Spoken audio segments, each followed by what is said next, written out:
gelsin, esine kalp atışın. Günahlar isteyenler, daha emsinler. Hayat basamaklar, sürük merdivenler. Senden bir istirham, devamlı istiğfar, gereken irtibat. Şimdi Allah, dilinde Allah, zikrimde Allah, fikrimde Allah, aklımda Allah, aşkımda Allah, hızımda Allah, kanımda Allah. Hasbi Rabbi Cellallah, ma fi kalbi gayrullah. Nur Muhammed sallallahu la ilahe illallah. Hasbi Rabbi Cellallah, ma fi kalbi gayrullah. Nur Muhammed sallallahu la ilahe illallah. Hasbi Rabbi Cellallah, ma fi kalbi gayrullah.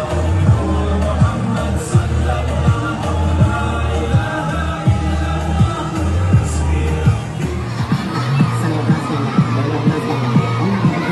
Biz Müslümanlar düşünceli suçlu canlılar istediği nefes almazlar. Demek düşünme Allah, dinle Allah, zikirle Allah,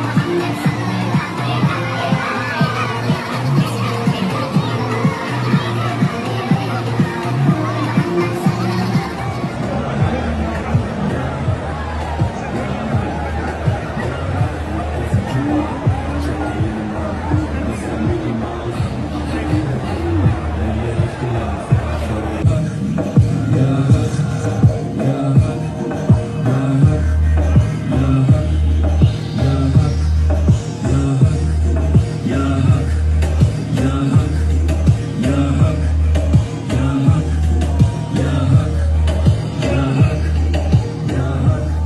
Allah,